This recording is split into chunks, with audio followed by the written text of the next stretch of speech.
Well, welcome to Allen's Day. We are working on this 2005 Holiday Rambler motorhome. It's a diesel pusher.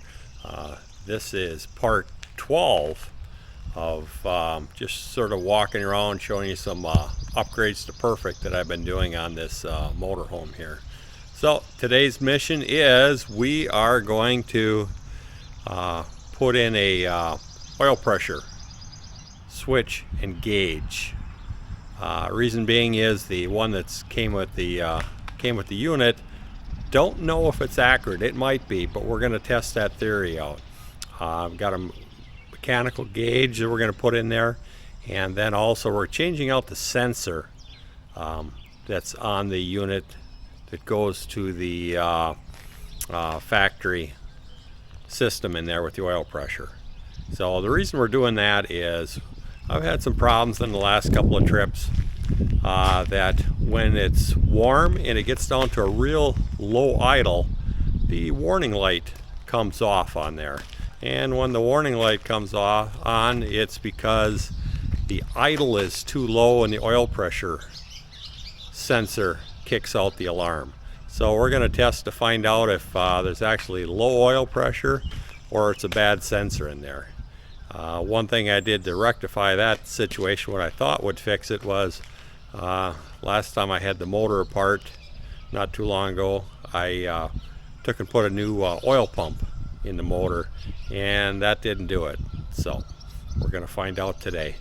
Well, today isn't that bad of a day.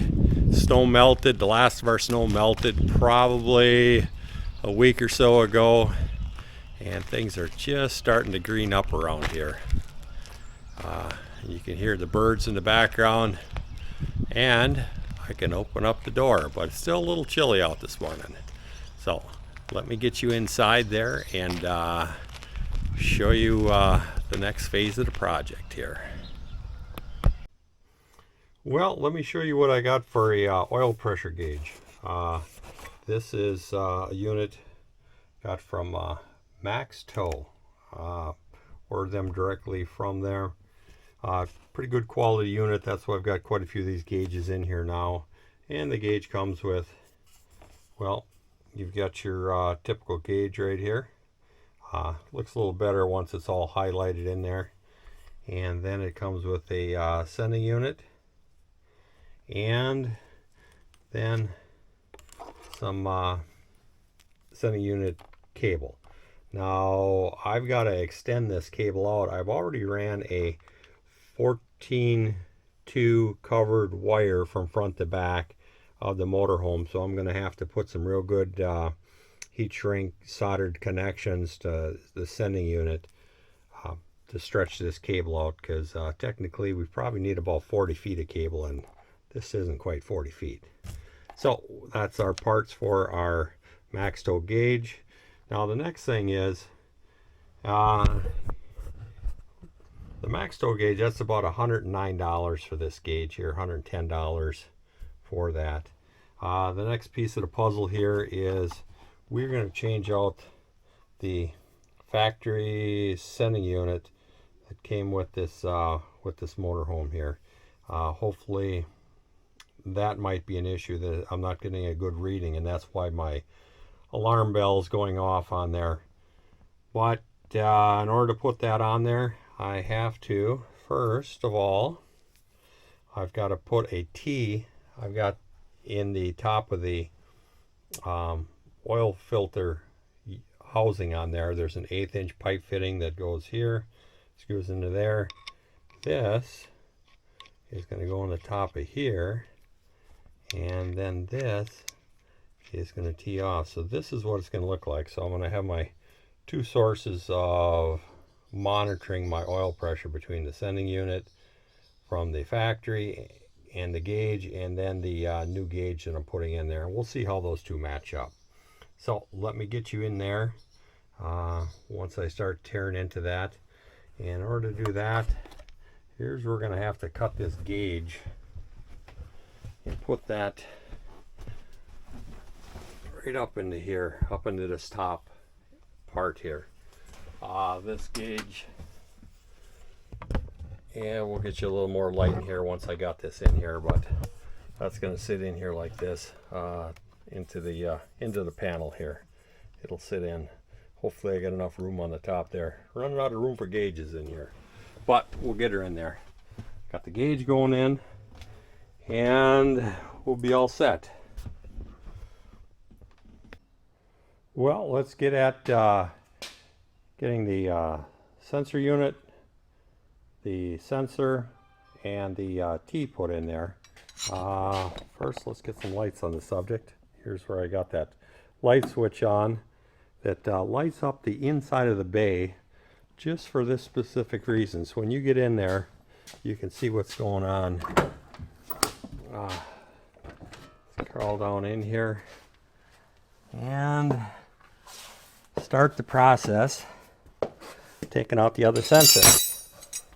Oh, crawling around under here. It's not. Well, we got you in here. As you saw in previous episodes, I took and cleaned out all the area around the outside of the motor on this side so I can get at it. So here's the sensor we're talking about. And I had put this sensor in here when I first got the unit, and I don't know how well it works or how it's set up. And this particular sensor, the other one had an issue. I think it was this starting to leak or something like that. That's why I changed it out. This sensor here was about 15 bucks off of Amazon.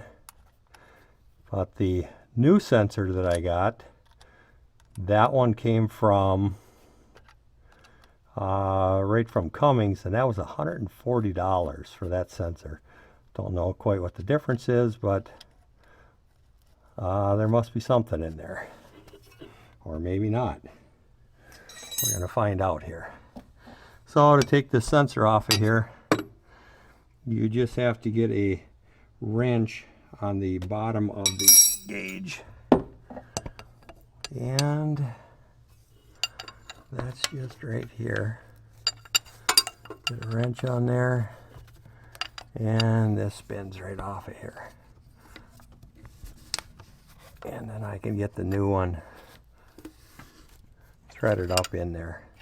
Well, I will bring you back when I have everything else all set up. You don't need to watch me fight with this sensor here. So get you.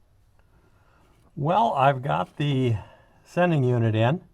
So this is the sending unit that goes to the original motor coach dash.